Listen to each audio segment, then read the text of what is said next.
그렇다면 독점하기에 앞서 독점할 수 있는 시장인지 판별하는 방법에는 무엇이 있을까요? 가장 먼저 시장을 되도록 세분화하여 시장 규모를 확대하지 않도록 해야 합니다. 다음으로 시장을 세분화하였다면 독점 가능할 것 같은 시장을 선택해야 합니다. 이 과정에서 중요한 점은 강점을 살릴 수 있는가, 변화하는 니즈에 대응할 수 있는가를 기준에 두고 검증해야 합니다. 마지막으로 독점할 수 있는 시장을 발견하였다면 그 시장에 이름을 붙여야 합니다. 이러한 이름을 붙이면 새로운 시장이라는 인식을 퍼뜨리기 쉽기 때문입니다. 피터 드러커는 창조하는 경영자에서 고객과 시장을 알고 있는 사람은 그저 한 사람, 고객 자신이다라고 말합니다.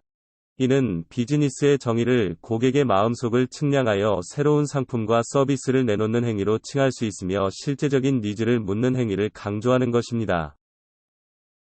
다음은 앞에서도 언급했던 바와 같이 시장 규모가 작을수록 유리하다는 점을 소개하고 있습니다.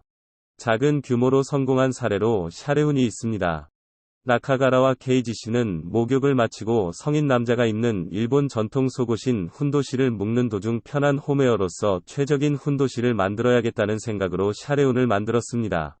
훈도시의 시장 점유율은 속옷 시장 전체의 0.1% 정도에 불과하며 창업 초기 90%를 차지하던 남성 고객에서 여성 고객으로 타깃을 전환하였습니다.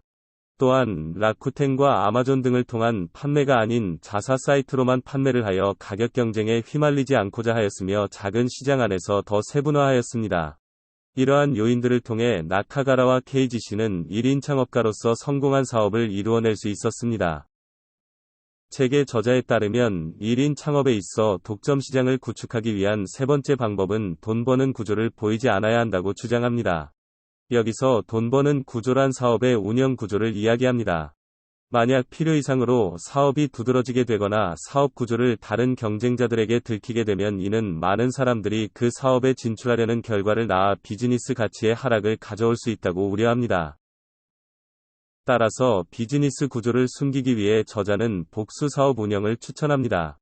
복수 사업 운영을 통해 하나의 사업을 크게 성장시키지 않을 수 있기 때문에 사람들의 눈에 띄지 않을 수 있고, 이에 따라 사업의 구조를 숨기기에 용이합니다. 또한 복수의 사업을 운영하기 때문에 위험 분산이 가능하다는 이점이 있습니다. 피터 드러커의 창조하는 경영자에 따르면 전문화와 다각화의 균형이 사업의 범위를 규정한다 라고 했습니다. 이는 다각화가 습득한 전문 능력을 최대한 다양한 모양으로 활용하는 것으로 보고, 전문화와 다각화는 상반된 개념이 아니라 공존 가능한 개념이라는 것을 의미합니다. 네 번째 독점 시장을 찾는 방법은 번거로운 일을 찾는 것입니다. 저자는 1인 창업에 있어서 특정 사업이 떠오르지 않는 경우에는 번거로운 일을 추천합니다. 이러한 번거로운 일은 미래의 독점 시장이 될 가능성이 높다고 주장합니다. 이러한 사업의 예시로는 가사 대행, 해외 송금 대행, 청소 대행 등이 있습니다.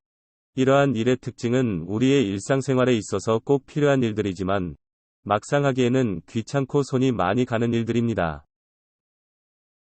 피터 드러커의 경영의 실제에 따르면 고객이 사업의 토대이며 사업의 존재를 지탱한다. 고객만이 수요를 창출한다 고 하였습니다. 보잘것없어 보이고 작은 깨달음이나 사업에 대한 아이디어라도 고객이 필요로 한다면 혁신을 이뤄내고 고객의 수요를 이끌어낼 수 있다는 의미입니다. 마지막 다섯 번째는 상식을 뒤집는 것이 독점 시장을 만들어낼 수 있고, 특히 역사가 깊은 사업일수록 쉽게 일어날 수 있다고 저자는 이야기합니다. 이러한 사업들은 여러 가지 불문율이 존재하기 때문에 이에 도전하고 타파하면 자신만의 독점 시장을 만들어낼 수 있습니다.